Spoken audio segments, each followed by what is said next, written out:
जय हिंद दोस्तों, प्रिय दोस्तों, विद्यार्थियों। सुपर 50 IAS संस्थान के द्वारा MP पुलिस और MP SI के लिए ब्रह्मास्त्र बैच प्रारंभ हो चुका है, जिसमें अभी क्लासेस एक ही निकली है। इसके अलावा सुबह 7 से 9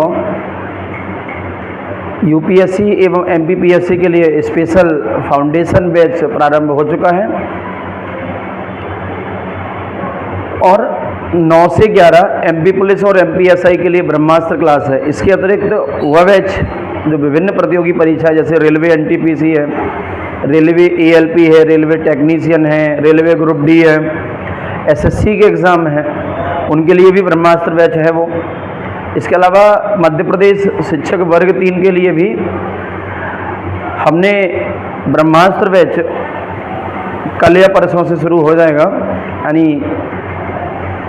21 जून से विश्व योग दिवस के उपलक्ष्य में उस बैच को हम शुरू करेंगे। आइए हमारे बैच से जुड़िए। एक सामान्य फीस में पढ़ी है, एक ऑनलाइन वाली फीस में पढ़ी है GS। बहुत अच्छे से पढ़िए, लिखने का कोई झंझट नहीं। प्रिंटेड जो नोट्स हैं वो विद्यार्थियों को प्रोवाइड कराए जाएंगे और फ्लो चार्ट के माध्यम से कुछ इम्पोर्टेंट जो पॉइंट्स होंगे, की पॉइंट्स होंगे, वो लिखाए जाएंगे। तो आइए हमारे बैच को ज्वाइन कीजिए। धन्यवाद। अब आगे हम बात करते हैं जो टॉपिक चल रहा है, उस टॉपिक में बात करते हैं आज हम भारतीय अर्थव्यवस्था की। यहाँ हम देखें, यहाँ पर हम देख रहे थे भारतीय अर्थव्यवस्था के अंतर्गत अर्थव्यवस्था का वर्गीकरण। हम क्या देख रहे थे? अर्थव्यवस्थाओं का वर्गीकरण। तो अर्थव्यवस्थाओं के वर्गीकरण में हम देख रहे थे कि स्वामित्व के या संसाधनों के स्वामित्व के आधार पर अर्थव्यवस्थाएं कितने प्रकार की होती हैं, राइट। अब मैंने कहा कि संसाधनों के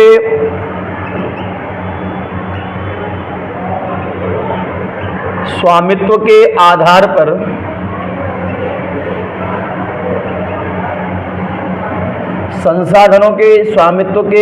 पर अगर हम अर्थव्यवस्थाओं का वर्गीकरण करें तो अर्थव्यवस्थाएं 3 प्रकार की होती हैं। मैंने कहा पहली जो होती है वो होती है उदारवादी या पूंजीवादी। यहाँ से आजकल बहुत सारे प्रश्न आ रहे हैं। दूसरी होती है वो होती है साम्यवादी या समाजवादी।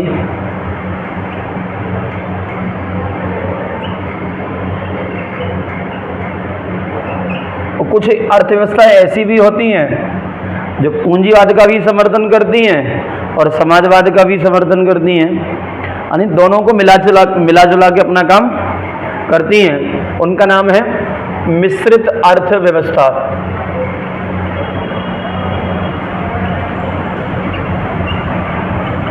तो कल हम एक देख रहे थे कि अर्थव्यवस्था के वर्गीकरण में किस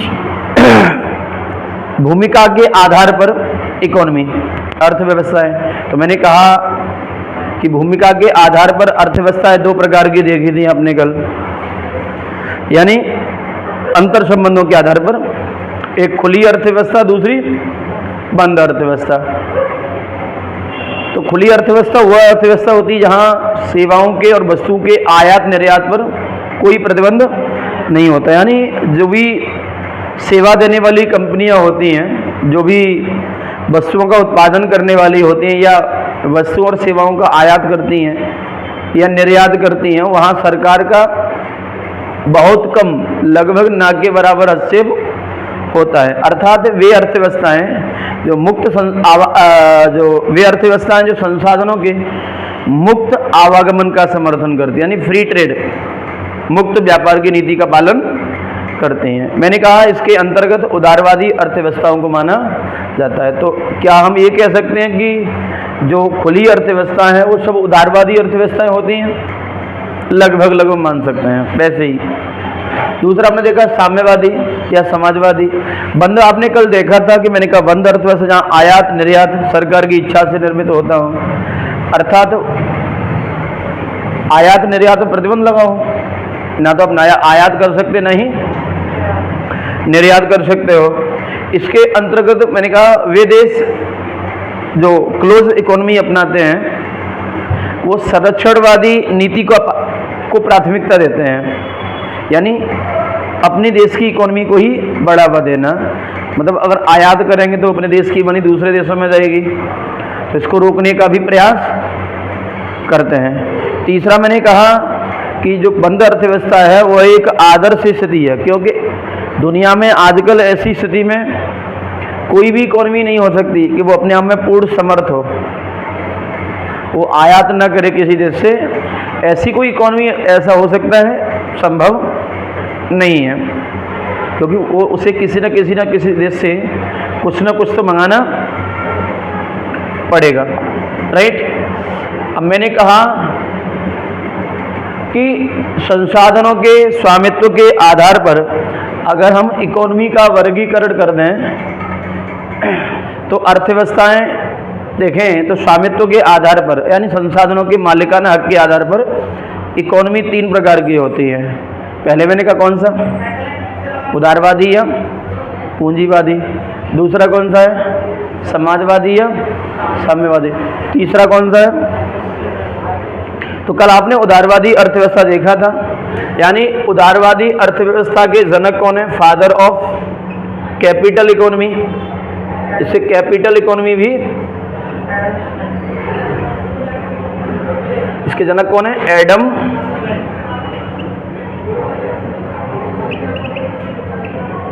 इसके जनक कौन है, एडम स्मिथ है।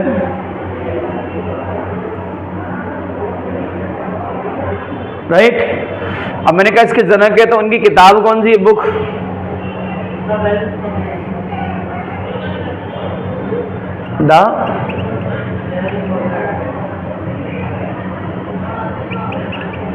The wealth of nation. इस पुस्तक में उन्होंने पूंजीवाद का समर्थन किया है।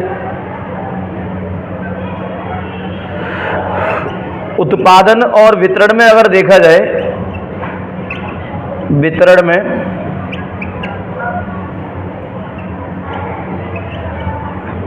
सरकार की मुख्य भूमिका न होकर के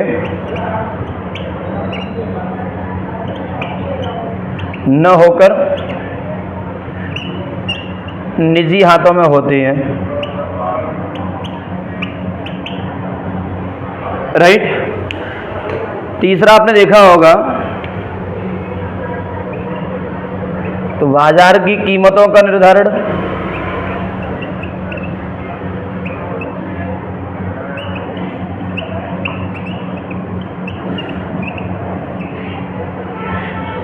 निजी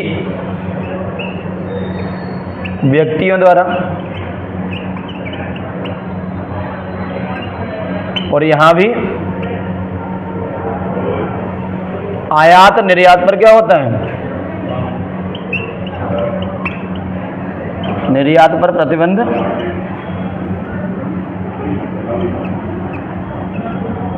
नहीं होता है, राइट।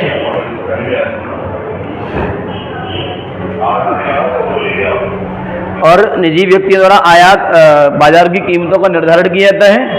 आयात निर्यात पर कोई प्रतिबंध नहीं होता है, ना के बराबर प्रतिबंध होता है। मुक्त व्यापार की नीति का क्या करती हैं ये अर्थव्यवस्थाएं, पालन करती हैं, राइट। तो मैंने कहा इस प्रकार की इकोनॉमी पाई कहाँ जाती है। अगर मैं इसी में यहाँ चौथा पॉइंट बता दूं, एग्जाम्पल के लिए यूएसए, यह कैसी इकोनॉमी है, कैपिटल इकोनॉमी है। यूके है, जापान है और जर्मनी है। कौन है इनके अलावा, इटली है, कनाडा है, ऑस्ट्रेलिया है, स्विट्जरलैंड है। बहुत सारी ऐसी इकोनॉमी है, जैसे साउथ कोरिया है, दक्षिण कोरिया है। ये भी पूंजीवादी अर्थव्यवस्था का समर्थन करती हैं। क्लियर है? अब इसमें हम देख रहे थे समाजवादी अर्थव्यवस्था में, समाजवादी अर्थव्यवस्था के अगर हम जनक देखें, फादर ऑफ सोशल इकोनॉमी या सोशलिस्ट इकोनॉमी, समाजवादी अर्थव्यवस्था के जनक कौन था? Karl Marx.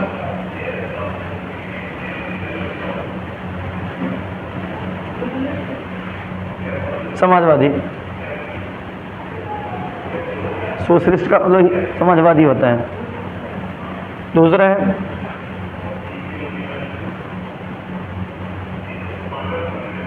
उत्पादन एवं वितरण पर किसका नियंत्रण होगा? सरकार का नियंत्रण। तो यहां उत्पादन करने वाली इकाई कौन होगी? उत्पादन करने वाली इकाई कौन होगी? तो मैंने कहा सरकार होगी। चौथा पॉइंट मैंने कहा कि जो बाजार है उस बाजार की कीमतों का निर्धारण कौन करेगी? बाजार की कीमतों का निर्धारण कौन करेगी? सरकार करेगी। बोलो है ना? बताओ, यहां निजी क्षेत्र होगा?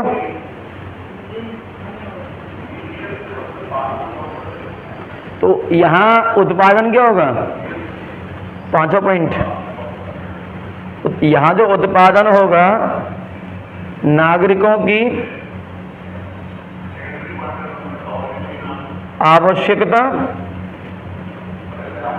अनुसार होगा। फिर एक बार देखिए, समाजवादी अर्थव्यवस्था के जनक कौन है? कार्ल मार्क्स है। इसमें होता क्या है? उत्पादन एवं वितरण पर किसका नियंत्रण होता है? मतलब सार्वजनिक क्षेत्र की भूमिका महत्वपूर्ण होती है। तो बाजार की कीमतों का निर्धारण कौन करेगी? उत्पादन करने वाली इकाई या संस्था कौन होगी? और उत्पादन कितना करेगी? जितना नागरिकों की क्या होती है? जरूरत या आवश्यकता होती है। तो नागरिकों की आवश्यकता के अनुसार ही उत्पादन करती है। तो इसके उत्पादन का उद्देश्य क्या था? मैंने कहा इसके उत्पादन का उद्देश्य क्या है? मैंने कहा जन कल्याण है।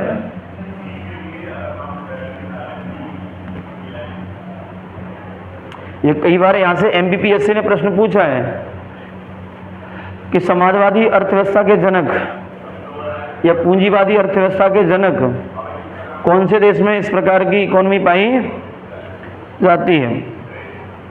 तो ये बताओ, यहाँ बाजार, जैसे इसमें बाजार प्रतिस्पर्धा होगी, क्योंकि सीधी बात है, अगर इसमें जोड़ना हो,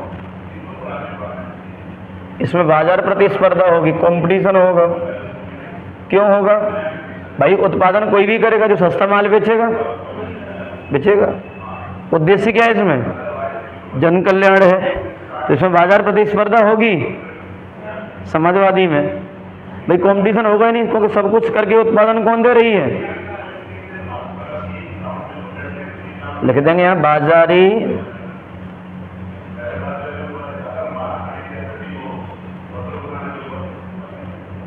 प्रतिस्पर्धा का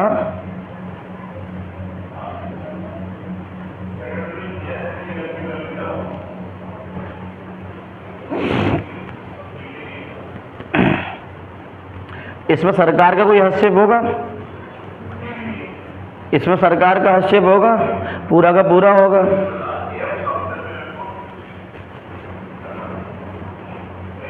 अब देखिए मिश्रित,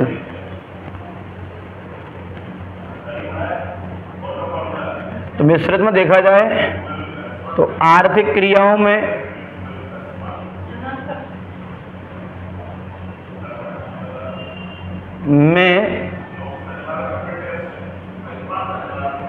सरकार की भूमिका कैसी होगी? सीमित होगी। सरकार की भूमिका कैसी होगी? फिर देखो एक बार, मिश्रित इकोनॉमी में अगर देखोगे तो आर्थिक क्रियाओं में सरकार की भूमिका कैसी होगी? सीमित होगी। उत्पादन कौन करेगा? उत्पादन सरकार भी करेगी प्लस निजी क्षेत्र भी होगा। लेकिन बाजार की कीमतों का निर्धारण, लेकिन बाजार की अगर कीमत देखें तो बाजार की कीमतों का निर्धारण गवर्नमेंट करेगी, यानी भारत सरकार। जैसे मान लेना भारत में अगर इस प्रकार की इकोनॉमी है मिश्रित, तो भारत में फिर बाजार की कीमतों का निर्धारण कौन करेगी? ठीक, तो सरकार द्वारा होगी। तो यहां निजी क्षेत्र को क्या होगा? निजी क्षेत्र को उत्पादन की क्या होगी? स्वतंत्रता होगी। होगी कि नहीं होगी? ना, यानी आर्थिक क्रियाओं में सरकार की भूमिका कैसी होगी? सीमित होगी। उत्पादन सरकार भी करेगी और निजी क्षेत्र भी करेगा। निजी क्षेत्र को उत्पादन की क्या होगी? स्वतंत्रता होगी। और बाजार की कीमतों का निर्धारण सरकार करेगी। क्लियर है? अब मैंने कहा यहां पर बाजार मार्केटिंग कंपटीशन होगा भाई, निजी क्षेत्र को उत्पादन की आजादी है तो बाजार प्रतिस्पर्धा होगी, तो बाजारी प्रतिस्पर्धा भी होगी।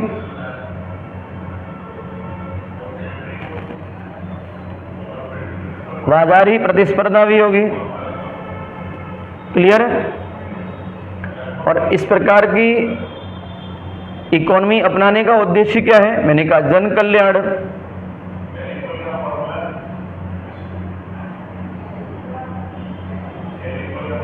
उद्देश्य क्या है हमारा? जन कल्याण है। तो अगर हम देखा जाए मिश्रित अर्थव्यवस्था में, तो नियामक की जो भूमिका है, रेगुलेटरी की भूमिका है, वो कौन निभाएगी? सरकार। फिर देखिए एक बार, आर्थिक क्रियाकलापों में तो सरकार की भूमिका कैसी होती है? सीमित होती है। अब उत्पादन सरकार भी करेगी और निजी क्षेत्र भी करेगा। तो लेकिन बाजार की कीमतों का निर्धारण कौन करेगी? सरकार करेगी। निजी क्षेत्र को उत्पादन की क्या होगी? स्वतंत्रता होगी। उद्देश्य बाजार कंपटीशन भी होगा, बाजारी प्रतिस्पर्धा भी होगी। उद्देश्य क्या है? जन कल्याण करना। तो यहां लिख लेना 7वां पॉइंट, सरकार की भूमिका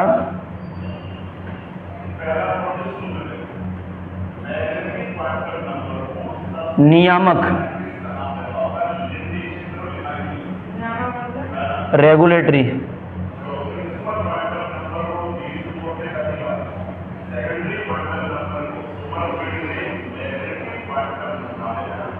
रूल बनाने की होगी।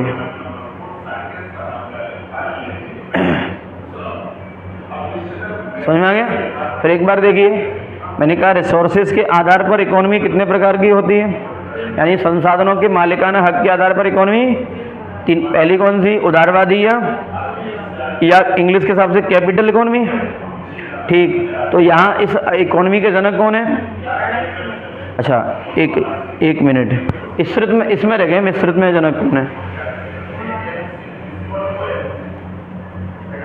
John Maynard.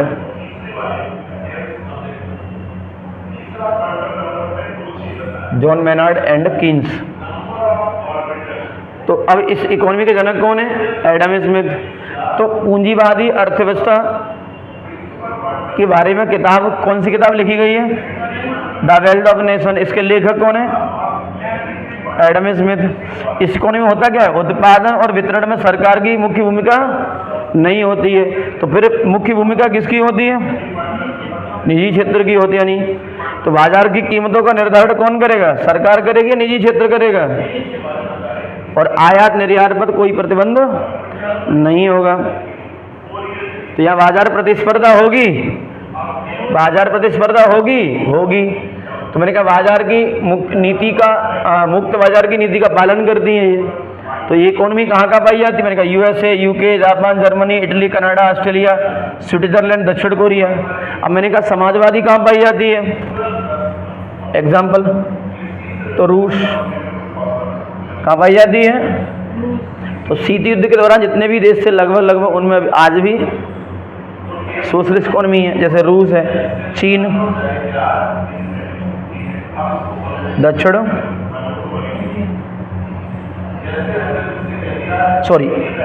उत्तर कोरिया है।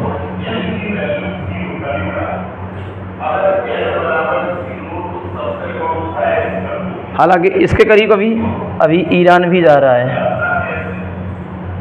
यानी मुक्त में लिखना हो तो ऐसे इजराइल को भी लिख सकते हो।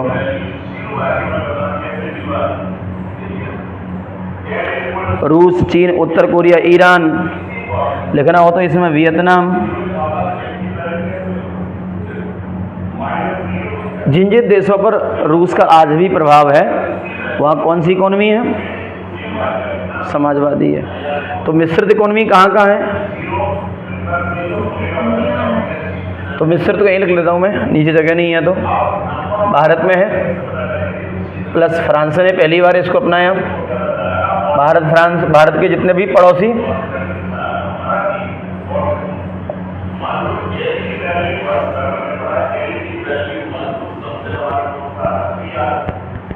जिनको तीसरी दुनिया के देश कहा जाता है। तो समाजवादी के जनक कौन है? कार्ल मार्क्स है। यहाँ उत्पादन वितरण सरकार का नियंत्रण होता है, यहाँ कोई बाजार प्रतिस्पर्धा नहीं होती, उत्पादन करने वाली कहीं भी सरकार होती है, तो बाजार की कीमतों का निर्धारण भी सरकार करती है। उद्देश्य क्या है इसका? जन कल्याण करना है।